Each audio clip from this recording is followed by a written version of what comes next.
Hello, everyone. Kevin Carrillo here, and welcome to another episode of the Cannabinoid Connect podcast.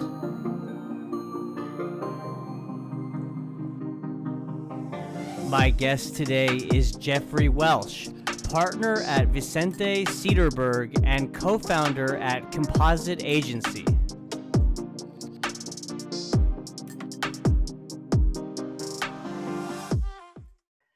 Hey, Jeffrey, how are you? Kevin, I'm doing great, man. How are you? I'm great. Thanks so much for asking, and thanks for making time for us today. I'm really looking forward to talking with you. Absolutely, man. No, it's absolutely my pleasure to join. Thank you so much for the offer, and looking forward to our conversation today. Absolutely, man. So, where are you located? You're in California, is that right? I'm in Southern California. Yeah, I live in Northridge. Pre sort of COVID this year, we had law offices in Sherman Oaks and downtown LA. And then I also co-own a creative agency that's based in Venice. But sort of post-COVID, we retracted all of our offices. So I'm in sole work from home mode, taking meetings now and then selectively, but getting adjusted to the new normal, man. Yeah, I hate to say that it's the new normal. I want to phrase that differently. Is this sense of new way of operating? I mean, you can see it here. My wife and I are coworkers in this office space. We've each week we're kind of figuring out the layout and what furniture we need and stuff, but it's coming together. So Absolutely. Well, and I do think, I think for us, specifically as a former founder of my own law firm and now, a partner at Vicente Sederberg, just being mindful of, I guess, the lack of complete need for a physical space is great from a operation standpoint, right? As far as what your overhead looks like on a monthly basis. But I do think eventually that the new normal, right? That second phase will return to some type of, physical location. I just don't think, particularly for someone like a lawyer or a law firm, right, that the clients, particularly in our space, need or desire, some fancy office building or location. yeah, that's no doubt about it. I mean, I think that a lot of these large corporations are starting to see that they have a lot of overhead with Oh commercial. yeah. And putting bodies in offices, and it's just so unnatural for the employee also. I mean, to spend your time in a cubicle or an office being forced to be with people you really don't want to talk to, or Yeah. there's a certain type of stress that comes along with that, not to mention the commuting and the risk you're putting yourself there. So I do think that this is a good new normal in terms of the work from home aspect, but in other aspects I'd like to get back to the I call it the previous normal. So Sure. Yeah. Well, and I mean, I think the thing I definitely don't miss the commute. I would spend about 2 hours a day, on the road every single day, Monday through Friday, sometimes on the weekends. And so, having those extra 2 hours has meant I've been able to, dust some old personal initiatives off the shelves, right? And get back into doing some things I'm really passionate about, like, making more music or, cooking a lot more and, being healthier, working out more consistently, which is obviously important. But, I'm certainly, I thrive on, human interaction. And so that day-to-day interaction at the firm and with clients is, particularly for me as someone who's really trying to drive new business at the firm, is something not only I miss, but is sort of part of, I think, what makes me valuable to the firm. And so I've had to sort of pivot and adjust this year as well, as far as how I approach new and existing relationships and how to, keep those relationships as healthy as they were before all of this. yeah, there's no doubt about it. You can't downplay the importance of the physical human to human interaction. I mean, I had Matt Hawkins on, who Sure. is the owner of Entourage Effect Capital, and he was talking about the challenges that COVID has presented to him from an investor perspective. Actually investing in certain companies, you got to meet with them. Right. You got to learn more about them. You got to build relationships. I mean, you're ultimately writing a check and investing in their vision. So it's hard to do that and build those relationships over Zoom and over other telecommuting things. So Absolutely. yeah, Absolutely, man. It's just, and it's similar for me, I mean, I'm of course biased. I feel like we're the best and brightest at what we do, and we're at the tip of the spear as far as everything that's happening from a policy and legalization standpoint, and regulatory standpoint. But there's still lots of options for clients, right? And so I really prided myself on, if I was face to face with a potential client or an existing client, that I could really sort of close that relationship at that moment. And now I don't have that physical opportunity. And so for our investor clients, for anyone really in the space, it's been, for all of our brand clients, right? Like, how do they pivot and adjust and continue to market to their demographic when events are gone, right? Or, some of our clients have decided to, speaking of dusting off old initiatives, trying to launch a new brand they may have had in their queue a couple years ago, and it's been interesting but challenging, obviously, for them to launch a new brand during this time when your marketing channels are restricted even further than what they already are what they already were pre-COVID, which social media in our space is challenging to begin with. So at least we're all in it together. I do think that's one thing, that there aren't too many things that sort of everyone goes through together. And I think that has sort of helped our community come together and get stronger together. But at the same time, there's that inevitable, restriction, on the industry, that sort of squeeze, and, people who, unfortunately may have not have, captured enough market share, are having to face some, pretty challenging options if they don't have the ability to pivot as easily. Yeah, no, I agree. You touched on a lot there, and I want to jump into a lot of it. But for those listening, just to kind of kick things off, I have Jeffrey Welsh on. He's the partner at Vicente Sederberg and the co-founder at Composite Agency. So, Jeffrey, let's talk a little bit about both of your roles at each company. Maybe starting off with Vicente Sederberg and some of the clients you're working with. I know one thing you touched on that I've experienced as a challenge with, both my social media marketing agency and my brokerage firm is that the marketing aspect, like you said, Yeah. Not only is digital marketing a huge undertaking because there's so many components, right? Right. And delivery vehicles to get your message out, but also the added stress of no regulation around messaging for cannabis, right? Or Right. CBD and other cannabinoids. So let's talk a little bit about all those things, but first kick things off with your role and what you're doing at Vicente Sederberg. Sure. So I'm a partner in the California office of Vicente Sederberg. To just sort of give some context there, I've been working in the California cannabis industry since 2010. Graduated law school in 2013. Spent a couple years at William Morris Endeavor as a lawyer there. WME is the largest talent agency in the world. I come from an entertainment background on the performance side pre-law school, so kind of had to get that entertainment bug out of me. That was sort of the genesis of me wanting to go to law school, to be an entertainment lawyer. But discovered cannabis my first year of law school.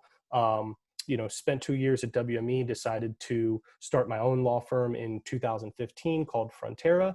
Frontera was a great success. 2015 California cannabis is a very different landscape than 2020 California cannabis. We did a great job with that firm. Grew that to almost 300 clients exclusively in California. And then decided to join Vicente Sederberg, which is the nation's largest cannabis and hemp law firm, at the end of last year. And so I'm I run the California office along with Cassia Furman, who's one of my amazing partners. And my role there is to manage the roster of clients that we brought over to develop new business, and also to sort of help bridge this gap. I'm sort of leading the charge on the media and entertainment side of that firm, because there is, even 5 years ago and even now, there's a lot of people interested in how to bridge that gap, right? And that doesn't necessarily mean, celebrities trying to start their own cannabis brand. That could mean entertainment properties looking to invest into the space, or entertainment properties interested in combining cannabis or CBD activations with, traditional entertainment activations. And so I've worked with a lot of, and currently represent a lot of, entertainers who are actively involved in the space. And that's really, really my main goal at VS, is to meaningfully bridge the gap between the entertainment and cannabis and hemp communities. And I mean, it's clear that cannabis, the industry is new, right? I mean, Yeah. California adult use has been around for a number of years now, but countrywide, growing support is happening and whatnot. So I could see why there'd be a gap between cannabis and the entertainment and media industries, but I'm sure there's gaps in other industries as well, right? Or is it just kind of exclusive to that? No, you're absolutely right, Kevin. There's certainly gaps in other industries. I think our gap is significantly larger because cannabis is pretty synonymous with the entertainment world as it relates to consumption and acceptance. But that's from the talent side, right? Like, if you talk to a lot of entertainers themselves, they support the plant, they consume the plant, they enjoy the plant. But if you sort of take one step back and then talk to their lawyers or their agents or their managers, they're worried about optics, right? And so you're still dealing with a plant that's federally illegal. The publicist's job, right? The manager's job, the agent's job, is to make sure they don't make their client doesn't make themselves look bad, right? And so a lot of times that's analyzing the demographic of the talent and looking at existing contracts, right? Like, if your client has a deal with Revlon or, cosmetics company, there might be an exclusive prohibition against supporting cannabis, outright. Or it could be for anything, and not just, cosmetics. That was just an example. And so the one dynamic is sort of, explaining to management, right, of the talent, what the actual like legal reality versus practical reality is, because those are two completely separate things. We see a significant amount of celebrity involvement, right, from Jay-Z, working with and partnering with Kaliva, all the way to, Snoop's brand and Seth Rogen's brand and Willie Nelson's brand, right? And so you can get involved in the space without touching the plant. And just because it's federally illegal, it doesn't mean that there's any type of practical, risk of getting involved in the space at this point, unless you're participating aggressively in the black market, right? The federal government only has so many resources of all years, right? This is not the year that heads are going to be chopped, in the cannabis space by the feds. And I know certainly the Biden-Harris campaign has stated publicly multiple times that they're going to try to meaningfully decriminalize cannabis federally, or deschedule it altogether, which would obviously be my preference. And so you have that concern, right? But I think the larger gap is people on the outside think that our clients are beyond wealthy, right? Like, they just think, oh, you're in the cannabis space, you must be rich, right? And some of our clients are doing extremely well, but the reality is, to get started, cannabis is not a get rich quick scheme, right? Like, the industry is not that. And most of our clients are breaking even, right? Because when you combine the challenge to get licensed with the cost of like ongoing compliance, coupled with in California, it's a highly competitive landscape, right? So to carve out that market share is tough. Yeah, no, and I'm glad you brought that up, because I recently had James Shee on. He's the founder of Buy Green Network, and he was talking about, just like you said, the cost of licensing and the cost to remain and stay compliant as these regulations are changing every other month or every other day or week or whatever, Yep. right? And he said it's in the millions. He said ramp up costs to start a cannabis business, you're looking at least $1 million just to get past the licensing and compliance part. That is, That's super accurate. If I'm talking to my clients, I say you got to budget at least $500,000, right? And so I would say it depends somewhere where, kind of where you're operating. If you're talking a major metropolitan area, he's 100% correct. If you're talking like a small cultivation in desert hot springs, that might, it might fall slightly under that, but that's not that desirable, right? Who wants a 10,000 square foot grow in the middle of the desert and that's your only asset, right? Like that's just not that exciting. right. So yeah, I mean, I could just see why it really comes down to the education factor, right? And how you're talking with these clients and they're somewhat interested, but they're a bit hesitant because of the federal regulations. It sounds like at VNS, y'all step in and really educate these clients and help them navigate through this red tape and these challenges. Yeah, yeah, absolutely. We certainly strive for that. And then, if I do have a celebrity or entertainment group or asset, someone who's interested in getting involved in this space, the other challenge, right, is on our side because, in the entertainment world, celebrities are used to, look at traditional brand ambassador opportunities as it relates to alcohol or anything, right? Celebrities can do a couple commercials and get significant checks, right, for basically doing minimal work. Our clients, really can't understand or wrap their heads around or justify, giving a celebrity 15% of their brand. I think in large part because most of the celebrity brands to date have felt inauthentic or uncool.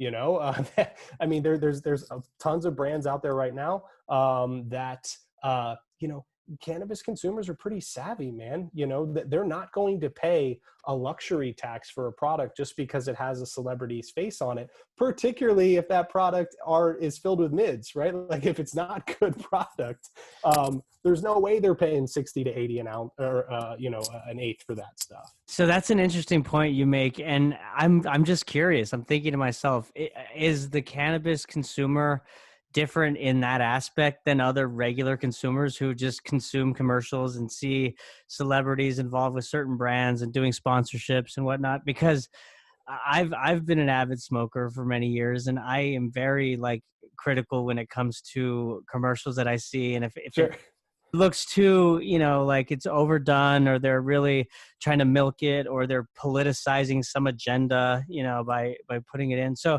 I wonder if that's exclusive to just cannabis consumers. I think we're particularly tough, because we're made and we're sort of entrenched in this sort of subculture.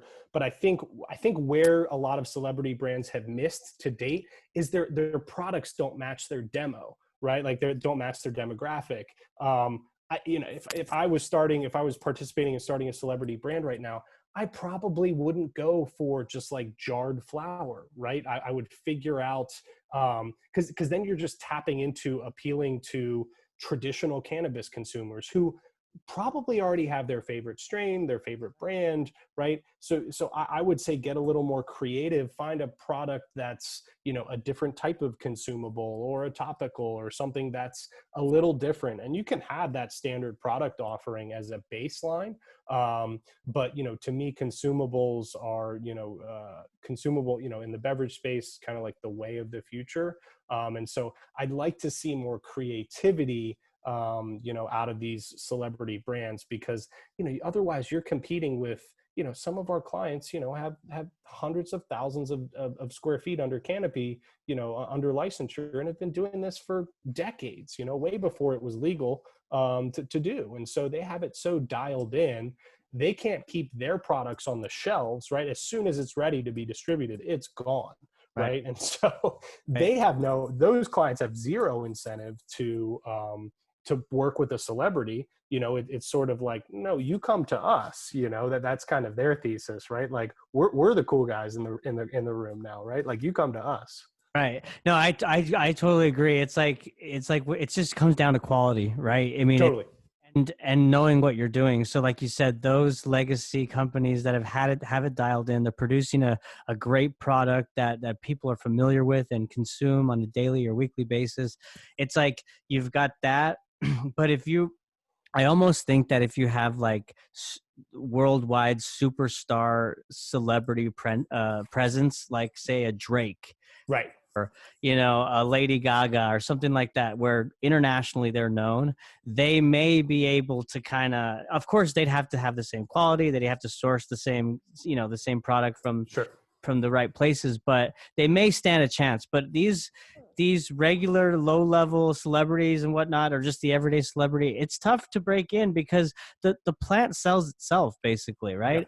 Yep. And Yep. smoking marijuana for some people, or excuse me, cannabis is a lifestyle for some people, Absolutely. And I would agree with you. I think there is sort of a threshold where if you hit, we need, so Drake's producer, his name is 40. He has a brand called Bull Rider, BLLRDR, that's medical only, I think, in Canada. They may have something going on in the States somewhere via a licensing agreement. So Drake's like sort of associated with that, but not directly. I would agree though. There's a threshold that if like the Jay-Z Khalifa thing was a big deal, right? Like that was huge. I know like Joe Montana's invested in the space. That's a big deal. I still think it makes a lot more sense right now. If a celebrity or entertainment brand is interested in the space, invest in the space. Don't necessarily worry about being the face of a brand. Like you don't have to, you don't have to be in front of something to benefit from it. Right. Well, I'm curious. I'm glad I have you on because I wanted to ask this question to somebody who really knows what they're talking about, especially when it Sure. comes to celebrity endorsements and brand licensing and whatnot. Yeah. And I've caught a couple episodes of that show, the Growing with Belushi on. Sure.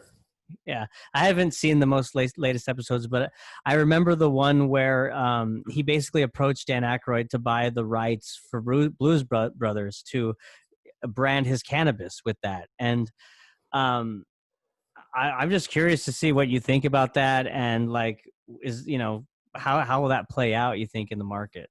I think that's, kind of yet to be determined, right? But I think that's a great example of, Jim, Jim and his team saying, look, we understand we're not going to sell Belushi Brothers to an 18-year-old guy who listens to SoundCloud rappers. That's not our demo, right? We're looking to sell, Blues Brothers cannabis in metropolitan areas to baby boomers and people who are, fans of himself and Dan Aykroyd and his brother, right? And so to me, like, I think knowing your audience is crucial. And as long as they don't try to, make Blues Brothers cool to 18-year-olds to 21-year-olds, because that's just not going to cross over. So they should spend and I'm sure they are, because I know his team is, very, very solid, marketing towards like an older demographic who grew up with those movies and who probably associate those films and seeing those films with a younger part of their life, probably when they were smoking some cannabis and doing whatever. So I think as long as you know your audience and you're marketing towards your audience, I think it can be successful. There was also like Playboy was trying to get involved for a while and like have their own strain of cannabis. And so to me, it's fascinating. Well, so no, and I totally agree. That makes sense, like that he would market that brand, Blues Brothers, to the baby boomer demographic, right? People that are Right. familiar and grew up with that. But at the same time, I'm wondering if it's a risk, because in my experience, especially introducing baby boomers to cannabis today, they stay away from it. That's because it's so powerful. I mean, the percentages of THC in some of these strains are off the charts compared to what they smoked back in their day. So, and with Jim looking for Santa Marta Gold and all these unique strains that have high potency of THC, I'm just wondering, you'd have to find a really specific baby boomer market that typically consumes that on a regular basis. I agree, buddy. My hope is that I don't know like what's in that product. My hope is that it's a lower THC strain, my parents are, I'm from outside of Philadelphia originally, and my parents visit me out here in LA, once a year. They consumed cannabis when they were younger and didn't when I was growing up. But, now that I've been practicing in this space for a while, they're interested and curious. And I just always sort of show them an assortment of products and ask them to try, because I'm curious, right? Like what it does to them, how it makes them feel. And, we're all safe at home and hanging out. And so, it's very strong. Like we're used to these products, but for them, it just floors them. My hope is that, something like a Blues Brothers product that can't be a 28% THC product, or I'm concerned, about that being a one and done purchase, right? Like then that becomes to me a novelty purchase, for a fan, of the movie, or the characters. Right. Yeah. They're used to smoking Pretendica. Nice. Yeah. Coined by the Cannabis Cutie. She was on when I first started the podcast. So shout out to the Cannabis Cutie on Instagram. That's awesome. That is a perfect description. Yeah.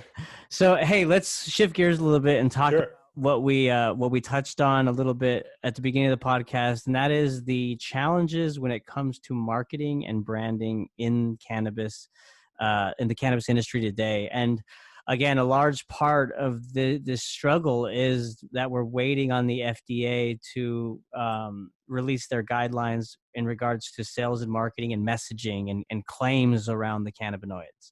So what have you experienced from your perspective? Maybe talk a little bit about the Composite Agency, because I know that probably deals a lot with this issue. Sure. I think there's sort of two prevailing dynamics there. Ultimately it's, as a lawyer, right. I'm surrounded by an incredibly, at Frontera and now at VS, even a more robust team of incredibly brilliant people. I prefer working with clients who tend to want to kind of have their foot on the gas, not to get in trouble, but because you have to be aggressive to get noticed, right? Particularly if you're a newer brand. And so that doesn't mean doing things that are blatantly illegal, like making claims. We've seen many companies at this point do that. And that's not only illegal, that's irresponsible, right? Like to say that your product is going to cure cancer or cure COVID is irresponsible, right? So I don't want to sound like I'd want to encourage that, but by aggressive, I mean, doing some things that we haven't seen before, right? And there's so much opportunity in this space. And so Composite really the genesis of Composite was really at Frontera. We knew that, a Prop 64 had passed. We knew it was coming. And I knew that, the market was about to be flooded with, white collar money, and that a lot of our clients were, bootstrapped businesses who were just making it. So, some of them, had really carved out. We worked with Ease and MedMen, from the outset of their businesses. So we worked with some companies that had really blown up and outgrown us. And at that point, we were just like colleagues and friends, because they had hired in-house law help. But at Composite, it was really essentially an incubator, for a lot of our clients to say, hey, work with Composite so we can sort of give your brand and marketing a facelift, right? And really my goal there was to work with people who had deep experience in traditional marketing and branding, from the traditional CPG world. So, my partners in Composite, their last clients before cannabis clients were, Adidas, Nike, Puma, Postmates, very relevant brands right now. And our focus at Composite, outside of consumer packaged good design, was short form, content, right? What we kept trying to angle for, hey, how can you differentiate yourself in the space?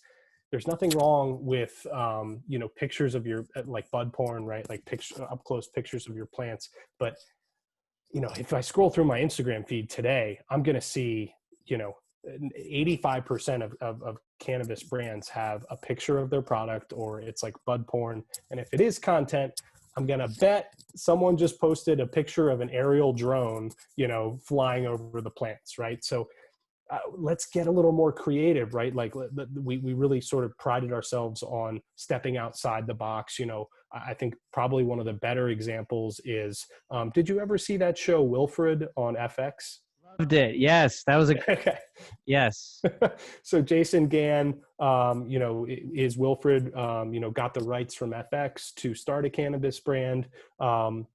Jason and Composite came together to produce a California tourism commercial about there's finally a real reason to come to California, and that's to smoke Wilford products, right? And so the video was of Wilford like doing yoga on the beach, roller skating down Venice Boulevard, doing some ridiculous things that Wilford does. And I thought that was that's a good example of like how do you differentiate, right? Right. And it sounds like your differentiator, which is a good one, is storytelling, right? I mean, Yes. it's like you said, there's so many pictures today of that, the buds, the beautiful flowers, the nugs, the aerial drones over a greenhouse and whatnot. But those are only pieces of the larger puzzle, which is your brand story, which is super important, and everyone should have one, right? Absolutely. And I think like any good story, right? I mean, how many times, right, during the Super Bowl, right, are you sitting around with your friends and you're saying, what is this a commercial for? Right. And then they just tell you at the end, right? They're telling a story, and whatever products being sold or services being sold is a small part, right? It's a small part of that story, right? And so also, I think kind of taking the emphasis off the plant and the product, and more like generating meaningful content and characters and storylines, and sort of building your own universe of stories that encapsulate the brand. That's really what we've been trying to do for years. You hit it on the head. I mean, if Cody Tesno, our creative director, was on the call, he would have said, Jeff, why did you not lead with storytelling? Kevin beat you to it. So you're absolutely right, man. Well, it's one digital marketer or marketing and branding guy to another. Right. We live and breathe this stuff on a daily basis, and it is important, But so, in addition to storytelling and overcoming that challenge, because again, every company or business in this industry should really think about what their mission statement is, what their purpose is, what value they add to their customer, right? What are their origins of their story and whatnot, and differentiators like that. There's also the struggle of getting your message out there to the right audience, one of which is attributed to the lack of, or the inability of, running ads through Facebook. um, Right. you know I would imagine that there are some cannabis companies that are able to run ads because they've been grandfathered into certain programs, or they spend a lot of money Right. advertising within Facebook's platform, to where they're treated a little differently. But for those who don't have that capital to do that, like, how do you overcome that barrier? Like, if you can't, you know Good, great question. And a lot of it starts with sort of a bit of a guerrilla approach, right? I mean, this was more effective pre-COVID. Now it's something we're still sort of figuring out. And it goes back to sort of the cost of entry, right? It's a lot easier to get involved, whether it's analyzing demographics and hotspots within a specific area and putting up a billboard, or placing billboards and ads across a community that is going to buy. But traditional advertising channels are tough. Instagram still really not there. I mean, has in recent history hasn't shut down too many cannabis brands pages, to my knowledge, unless it sort of crosses a certain threshold. But our approach really to that date is, it always starts with asking them how much can they spend, right? Because if they, like you already said it, you can get on Facebook with cannabis products.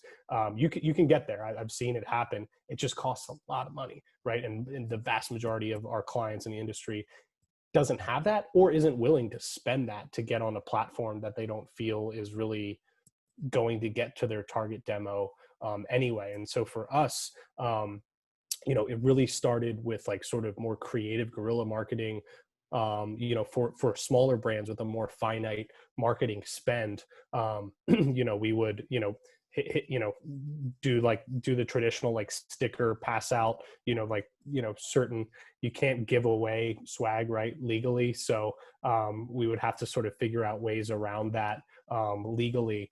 But I know I'm sort of like circling the question here. The reality is it's challenging. It's challenging, and it's really comes to capital, right? I mean, It does. pay to play. And I know that I've encountered this, as I mentioned earlier, with some of my clients for my social media marketing agency, KC Consulting. And, one thing that I'm just trying to do as I'm learning to navigate through, because these are smaller to mid-sized companies that I'm working with.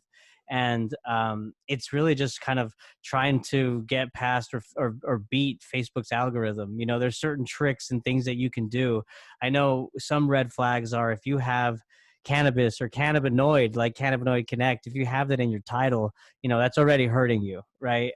Right. Another thing is their algorithm when it comes to recognition through images. So if you're showcasing a product like a tincture bottle in your image, and front and center it says CBD, right then, boom, the algorithm You're done. up and it's going to flag it. So branding tactics in terms of putting maybe your company name at the forefront and in lessening CBD, or maybe just putting cannabinoid may help. Right. But it's crazy times, man. We're going to look back after all this regulation is lifted, and we're going to say, what the hell was that? Exactly. Well, I mean, it's frustrating, but it's also, we're trying to view it as an opportunity. And that's why we've been so focused on, short form, and there's not a lot of long form content in the space, but, working on getting product placements and, more meaningful long form content, just because the challenge on traditional avenues is the juice isn't worth the squeeze, Right. Yeah, no, absolutely.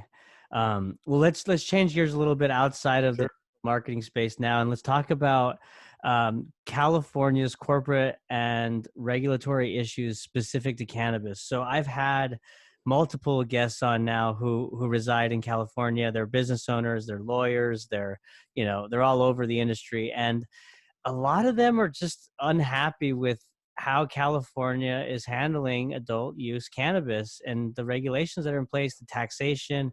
I mean, is that the same feeling you have? What is your perspective?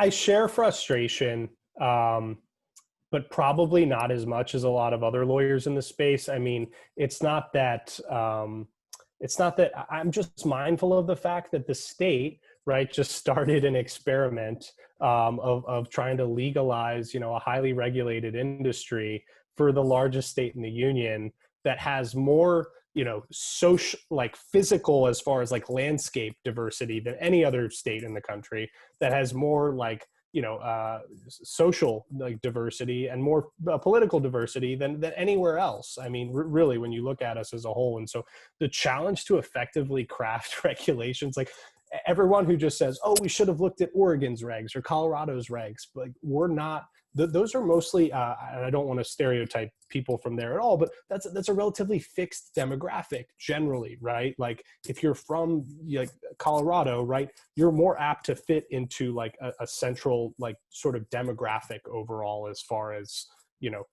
political affiliation, income. California is so incredibly diverse as it relates to the amount of metropolitan areas we have. We have everything from desert to beach to cities to mountains, right? And so I think that to me is, and I don't mean to talk only about physical landscape. Go ahead, jump in. No, but I'll let you jump in. Stop you there, because you know what? At first, I'm thinking, is that true? Does that But when I think about California, it was fascinating to me because from an outside, I think blue state, progressive. They're Right. going to legalize cannabis. Of course, they did it already.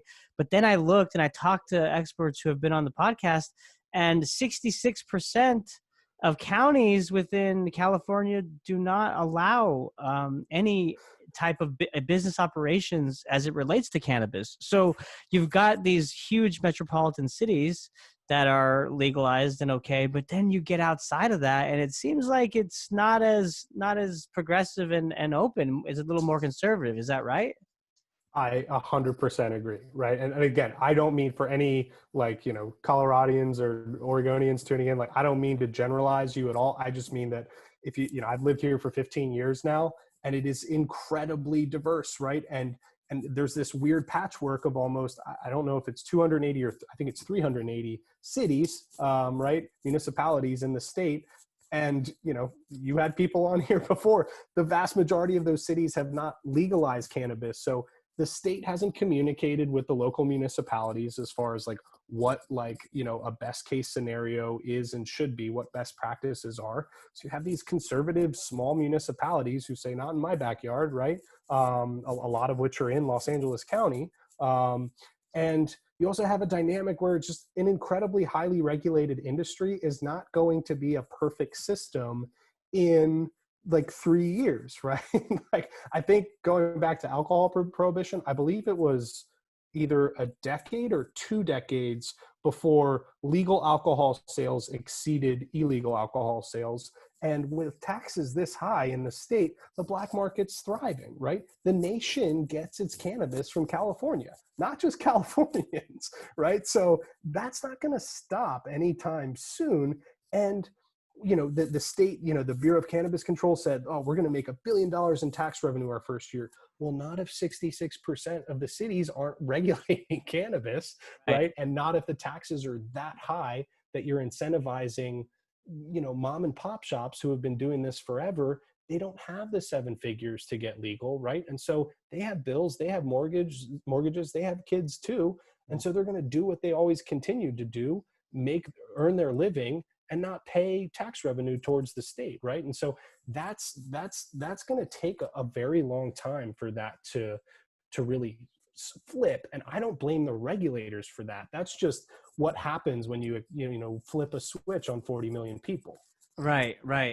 Well, and so like, obviously it's not perfect, right? And it's a big undertaking as you've stated, but like, what is there anything that you can think of specifically that you would think could improve, or ways that could be done differently? Or I think what's coming up, which is most encouraging to me, Kevin, is I'm sure you've heard this, like, consolidation is happening next July 2021. That the 3 entities right now, the Manufactured Cannabis Safety Branch, California Department of Public Health, and the Bureau of Cannabis Control are all going to be merged into one entity. Our biggest frustration right now is that those 3 entities don't communicate very well internally. And most of our clients, I wouldn't say most, a lot of our clients have more than one license type, and they have to report to different agencies. And so a lot of times there's the amount of internal communication that happens effectively between those groups is poor. And as a result of that, that slows down the process for clients who are trying to obtain licensure, clients who are trying to update their licensure, or comply with the regs in some way. And so that just slows down everything. COVID hasn't helped because they're all working from home just like us. And there's no training manual, right, for like how to run a state cannabis agency, right? Like there's no, so they don't have, they're trying to do this themselves. They all come from alcohol, right? Which is similar in a lot of ways, but is not agriculture, right? Alcohol is not agriculture, right? And so, I don't mean to like pat. They're doing it as good as they can, and like we have great relationships with like most of the advisors and people we work with, the analysts, at these associations, because we have to talk to them every day, and so they're completely overwhelmed, right? They're understaffed, overwhelmed, underpaid. In the legal world, I sort of compare them to the public defenders of the world, right? It's like a very honorable job. Not that they're Bureau of Cannabis Control analysts are defending people who can't afford a lawyer, but they're completely overwhelmed in paperwork. They're underpaid, and sometimes they're being asked to do things that they haven't received any training for. So it's kind of something where we have to just accept that. Look, we take that on our shoulders then and say, maybe this is an education opportunity for us to give them like our interpretation of the law and offer, our advice and counsel as needed. Our role is first and foremost to our clients, but our clients want us to get things done for them, right? And so a lot of times that means trying to explain, our interpretation of the law. And how is that received? It depends on a case by case basis. A lot of times, a lot of times it's received well. It doesn't mean that they'll accept our, analysis completely, but it's all about approach, right? At the end of the day, I think it's easy to forget when we spend all our entire day behind a computer and you get an email from someone, you kind of forget that there's a person behind that, and you don't know what their situation is, and they could be having a really tough day or a tough year, right? And so I think I always try to lead personally, with sort of empathy and really try to show that, like, this isn't, we don't approach this space as an opportunity to like cash out, right? Like, we're in this because, I started in this space because cannabis, to me, the decriminalization of cannabis in the average consumer's mind is something that will is something that will lead to a better planet, right? If more people consumed cannabis and cannabis was regulated and descheduled, I think it will make everyone's lives better, right? And so I'm not, my approach is really like, we're all kind of on the same team, right? It's less about, the regulators are wrong. It's like, okay, well, it was never going to be perfect, and so it is what it is. And now what can we do to help, improve those regs step by step, keeping in mind that it's not going to get better tomorrow, next month, next year.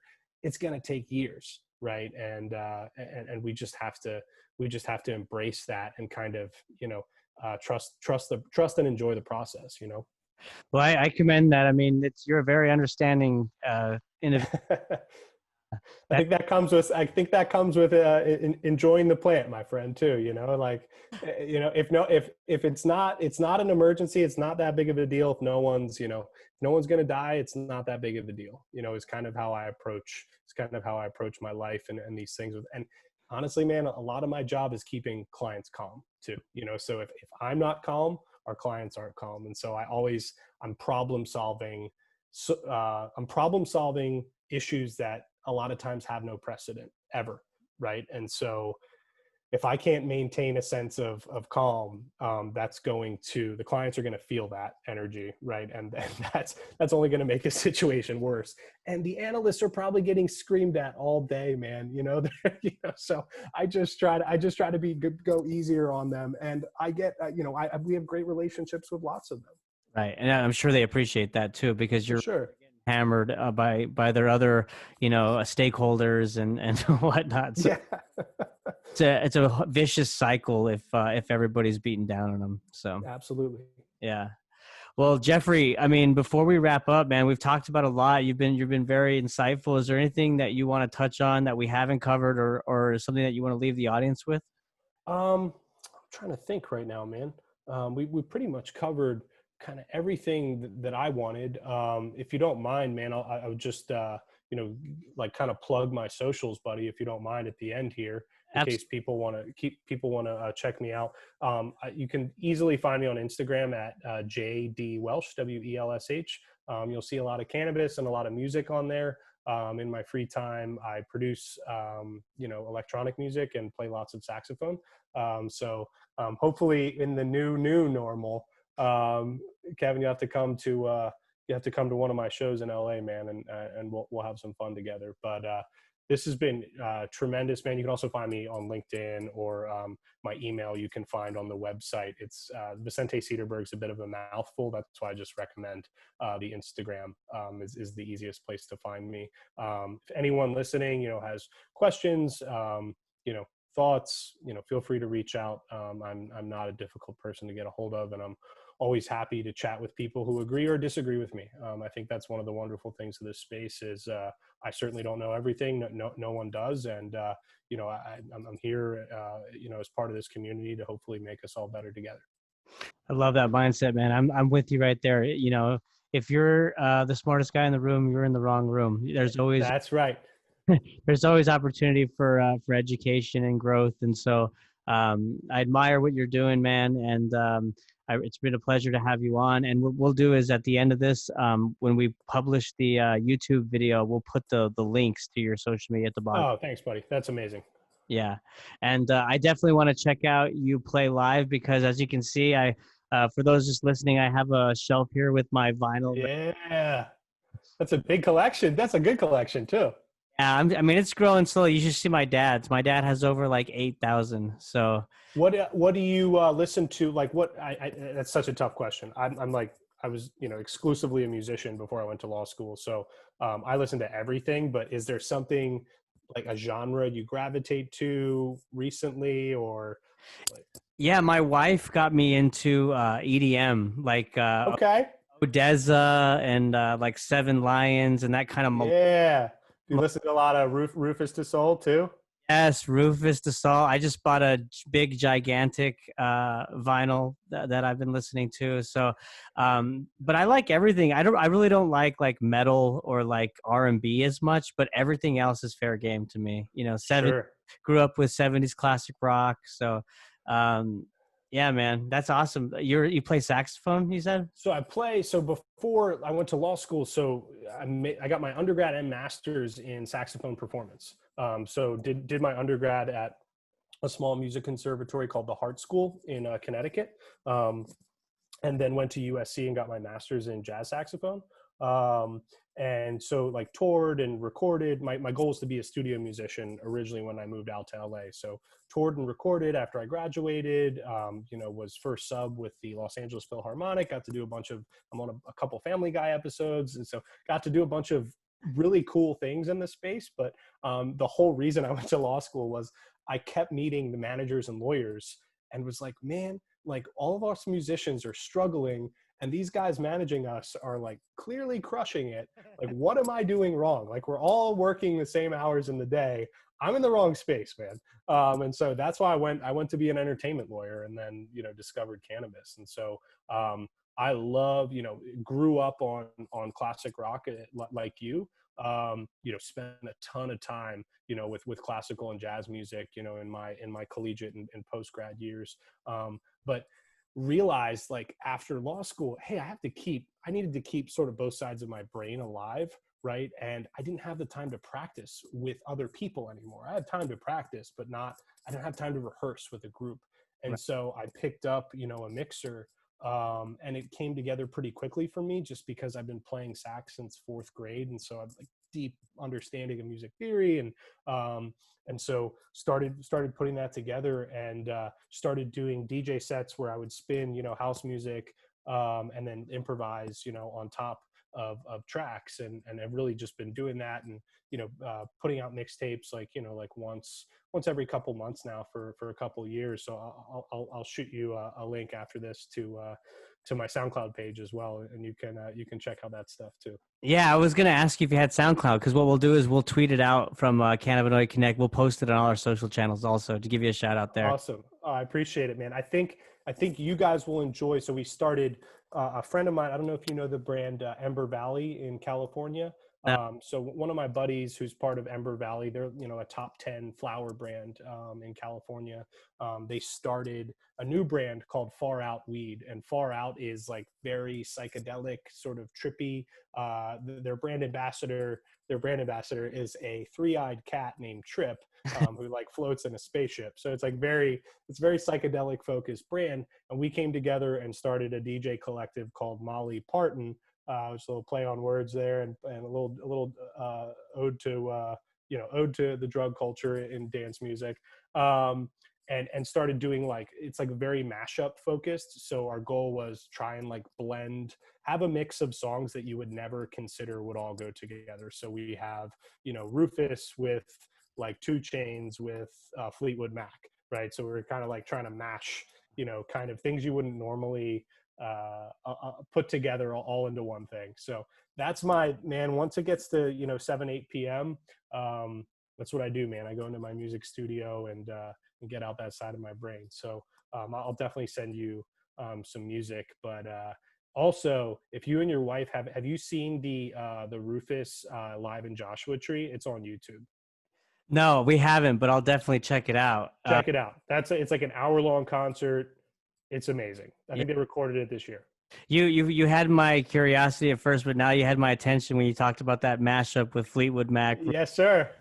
So that Yeah, no, please send it my way. I want to check it out. And I'll do what we can to help get some exposure for you, because that sounds really cool, man. Thanks, Kevin. I appreciate that. That's, for me at this point, like it's cool if it goes somewhere, but for me, it's more, it doesn't have to, for me, it's just about, that's the beauty of music. It's just for me about expression. And as long as I get to sort of say my piece in the world, it doesn't really matter to me how it's received. It's the act of, getting it out is what is most beneficial for me. Yeah, no, I could see that, man. You look you light up when you talk. Yeah, man. Awesome. Well, hey, Jeffrey, again, thank you so much. Yes, send me the music. I'll get these links in the description, and I want to have you again on real soon, man. Let's talk more as the industry evolves and changes.